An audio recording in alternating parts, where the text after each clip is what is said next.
An invitation given on impulse by LM Montgomery. It was a gloomy Saturday morning. The trees in the oak lawn grounds were tossing wildly in the gusts of wind, and sodden brown leaves were blown up against the windows of the library, where a score of girls were waiting for the principal to bring in the mail. The big room echoed with the pleasant sound of girlish voices and low laughter, for in a fortnight school would close for the holidays, and they were all talking about their plans and anticipations. Only Ruth Mannering was, as usual, sitting by herself near one of the windows, looking out on the misty lawn. She was a pale, slender girl with a sad face, and was dressed in rather shabby black. She had no special friend at Oaklawn, and the other girls did not know much about her. If they had thought about it at all, they would probably have decided that they did not like her. But, for the most part, they simply overlooked her. This was not altogether their fault. Ruth was poor and apparently friendless, but it was not her poverty that was against her.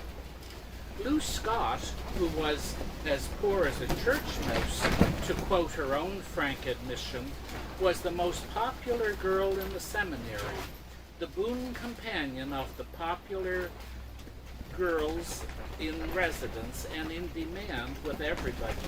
But Lou was jolly and frank and offhanded, while Ruth was painfully shy and reserved, and that was the secret of the whole matter.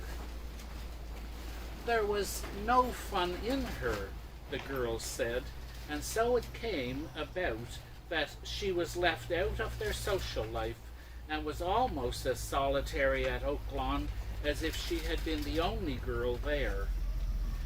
She was there for the special purpose of studying music and expected to earn her own living by teaching it when she left. She believed that the girls looked down on her on this account. It was unjust, of course, but Ruth had no idea how much her own coldness and reserve had worked against her. Across the room, Carol Golden was, as usual, the center of an animated group. Golden Carol, as her particular friends sometimes called her, partly because of her beautiful voice and partly because of her wonderful fleece of golden hair.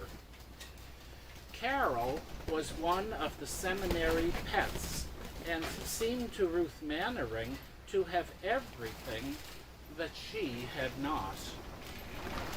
Presently, the mail was brought in, and there was a rush to the table, followed by exclamations of satisfaction or disappointment. In a few minutes, the room was almost deserted.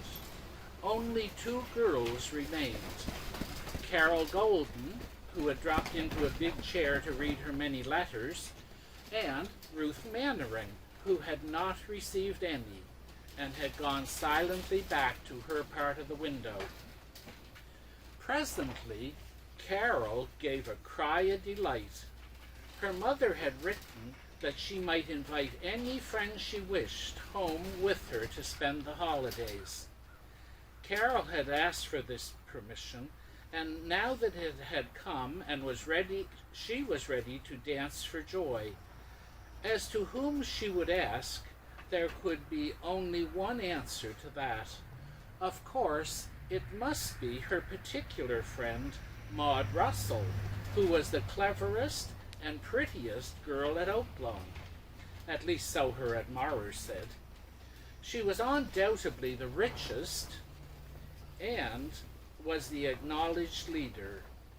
The girls affectionately called her Princess, and Carol adored her with that romantic affection that is found only among schoolgirls.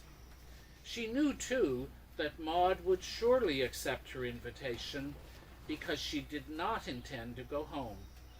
Her parents were traveling in Europe, and she expected to spend her holidays with some cousins who were almost strangers to her. Carol was so much pleased that she felt as if she must talk to somebody, so she turned to Ruth. "Isn't it delightful to think that we'll all be going home in a fortnight?" "Yes, very, for those that have homes to go to," said Ruth drearily. Carol felt a quick pang of pity and self-reproach. "Haven't you?" she asked. Ruth shook her head. In spite of herself, the kindness of Carol's tone brought the tears to her eyes. "My mother died a year ago," she said in a trembling voice, "and since then I have had no real home. We were quite alone in the world, Mother and I, and now I have nobody." "Oh, I'm so sorry for you," cried Carol impulsively. She leaned forward and took Ruth's hand in a gentle way. "And do you mean to say that you'll have to stay here all through the holidays? Why, it will be horrid." "Oh, I shall not mind it much," said Ruth quickly, "with study and practice most of the time. Only now, when everyone is talking about it, it makes me wish that I had some place to go." Carol dropped Ruth's hand suddenly in the shock of a sudden idea that darted into her mind. A stray girl passing through the hall called out, "Ruth, Miss Siviter wishes to see you about something in room C." Ruth got up quickly. She was glad to get away, for it seemed to her that in another minute she would break down altogether. Carol Golden hardly noticed her departure. She gathered up her letters and went abstractly to her room, unheeding a gay call for "Golden Carol" from a group of girls in the corridor. Maud Russell was not in, and Carol was glad. She wanted to be alone and fight down that sudden idea. "It's ridiculous to think of it," she said aloud, with a petulance very unusual in Golden Carol, whose disposition was as sunny as her looks. "Why, I simply cannot. I have always been longing to ask Maud to visit me, and now that the chance has come, I am not going to throw it away. I'm very sorry for Ruth, of course. It must be dreadful to be all alone like that. But it isn't my fault, and she is so fearfully quiet and dowdy. What would they all think of her at home? Frank and Jack would make such fun of her. I shall ask Maud just as soon as she comes in." Maud came in presently, but Carol did not give her the invitation. Instead, she was almost snappish to her idol, and the princess soon went out again in something of a huff.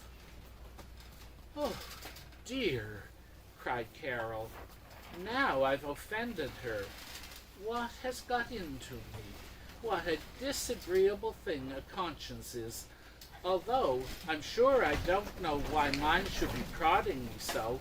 I don't want to invite Ruth Mannering home with me for the holidays, but I feel exactly as if I should not have a minute's peace of mind all the time if I didn't.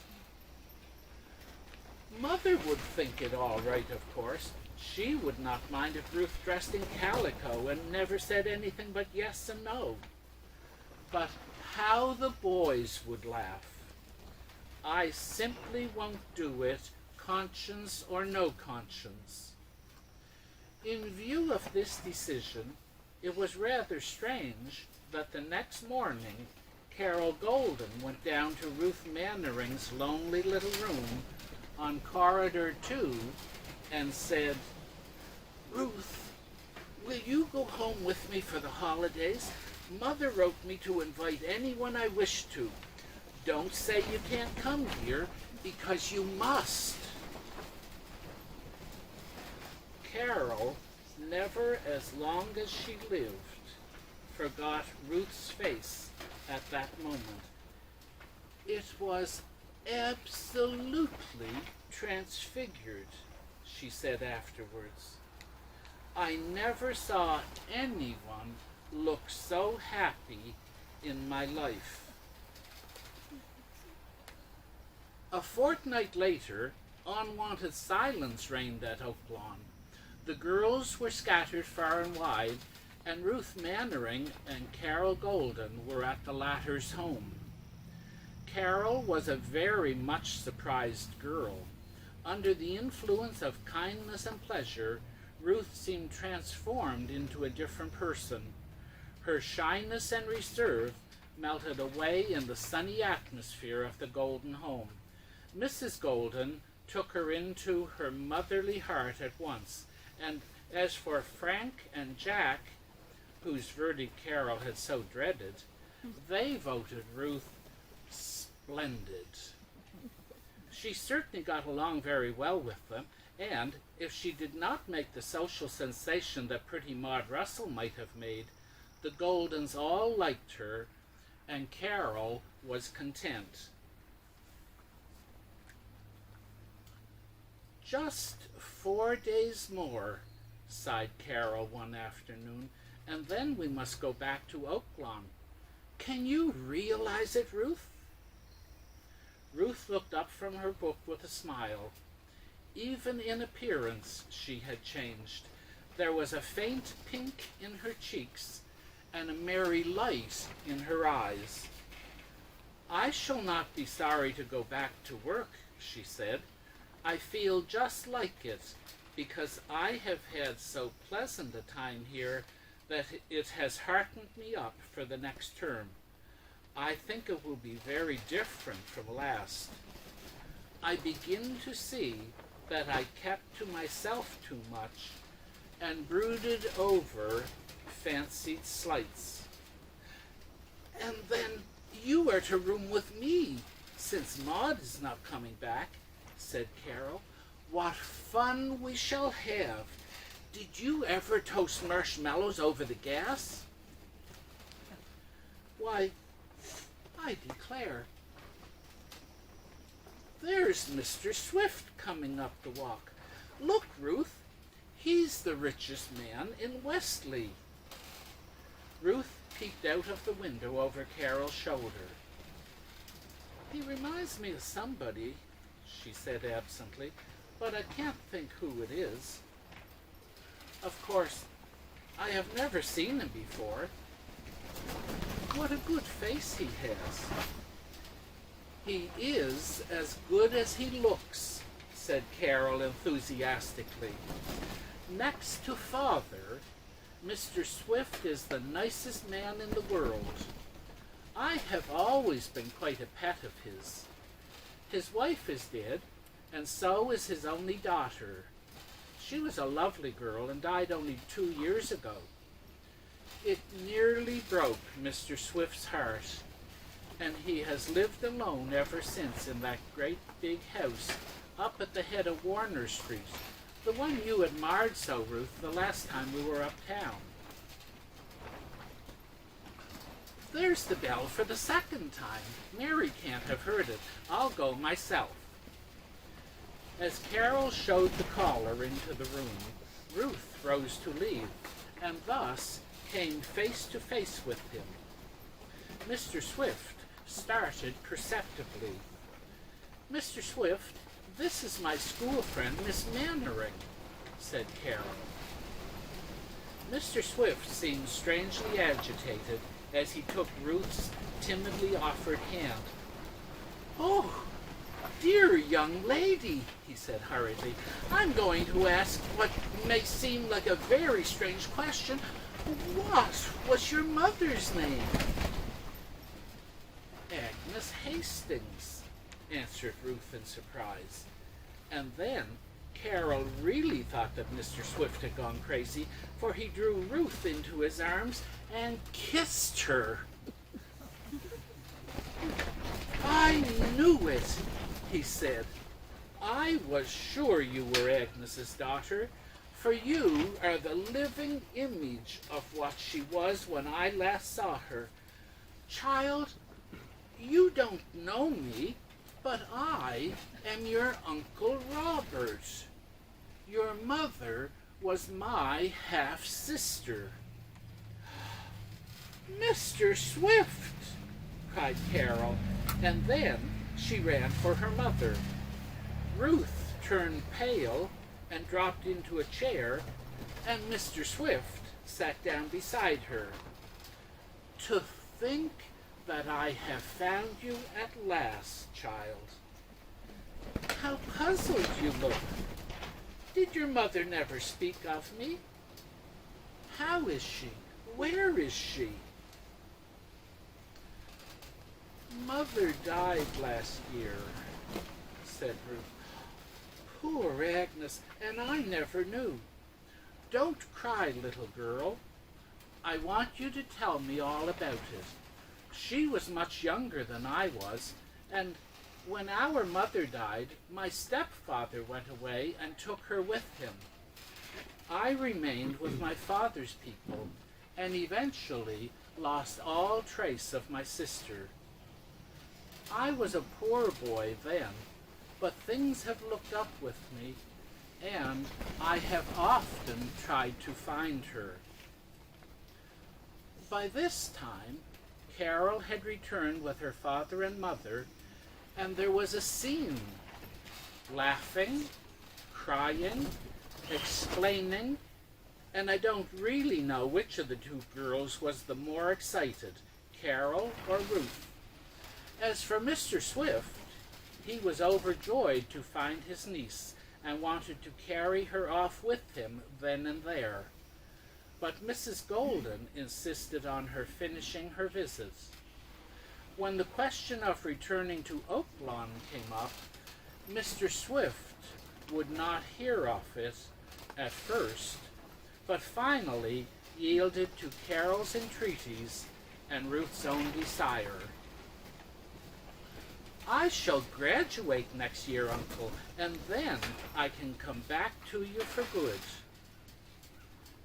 That evening, when Ruth was alone in her room, trying to collect her thoughts and realize that the home and love that she had so craved were really to be hers at last, Golden Carol was with her mother in the room below, talking it over. "Just think, Mother, if I had not asked Ruth to come here, this would not have happened. And I didn't want to.